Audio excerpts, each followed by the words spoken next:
Zig Ziglar. Inspiring true performance. Let me share with you a true story out of my notebook of life. A number of years ago, got an incredible letter from a gentleman in Toronto with a substantial check in it. He said, my friend Steve Walker is following the wrong role model. He's working himself to death. His family is falling apart. His health is in danger. And he's modeling himself out of his boss. And he trusts you and respects you. If you will give us 1 hour, I will fly him to Dallas and give you this check. Wouldn't you love to have a friend like that? I sent the check back and I said, come on down. Steve and I had quite a little talk. And in our talk, I asked him why he had such a role model. What about this man that made him so completely important in his life? And he said, well, he's the most successful man I have ever known. And I said, well, Steve, what do you call success? Now, it took several minutes for him to go down the list. But the interesting thing is, though they're not in the same order that I have put them, or we list them now, these are the 8 things that he said he really considered to be successful. If a man was happy and healthy and at least reasonably prosperous and secure, if he had friends and peace of mind and good family relationship and the hope that the future is going to be better, he said, I'd consider that man as successful. Now I'm going to really encourage you to take some notes right here. And all I want you to do, and you'll be the only one that'll see it, somewhere right as I go down the list, write whether you get a plus on that one or a minus on that one. You'll be the only one to see it, but it might be an eye-opener. You see, most people never dare to evaluate really where they are.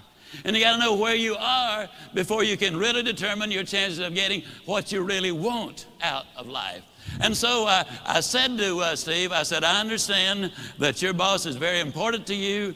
You consider him to be successful. When he finally got through with the identification, as I said earlier, these were the 8 things that he said, I think that's important for success, to measure success. I said, well, Steve, let me ask you now, as far as happy is concerned, tell me, how happy is your boss? He said, oh, I don't think he's happy at all. I said, why not? He said, well, I've never heard him laugh, and he seldom smiles, and besides that, he's got ulcers. I said, well, do I give him a plus or a minus? He said, oh, you give him a minus. Please grade yourself as we go. This is so important for you. Then I said, that also tells me something about his health if he's got those ulcers. Do I give him a plus or a minus? He said, you give him a minus. I said, that also says something, Steve, about his peace of mind, because you don't get ulcers because of what you eat, but what's eating you. I said, do we give him a plus or a minus? He said, we give him a minus. I said, Steve, I've asked you one question about what success is, what balance is, what's important to you.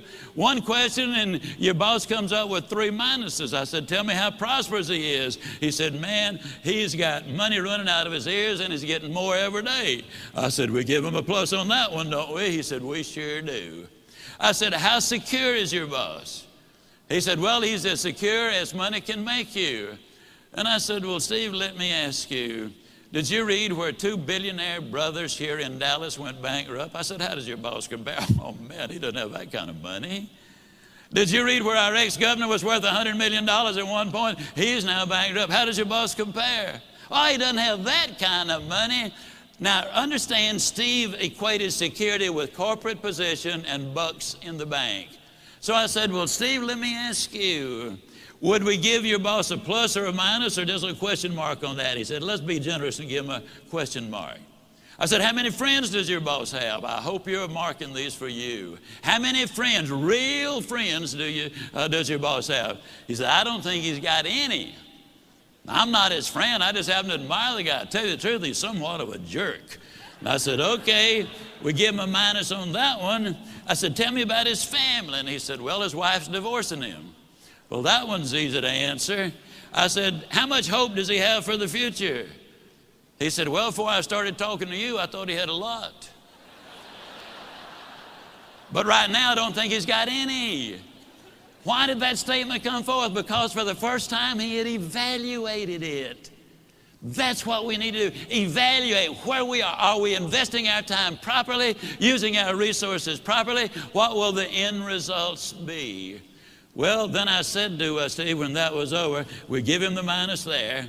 I said, Steve, of the 8 things that you consider marks of success, he gets 1, 2, 3, 4, 5, 6 minuses. He gets 1 plus and 1 question mark.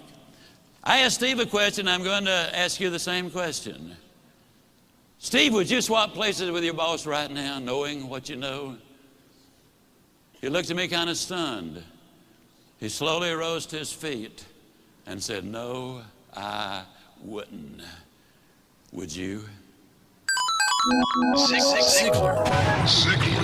Inspiring true performance.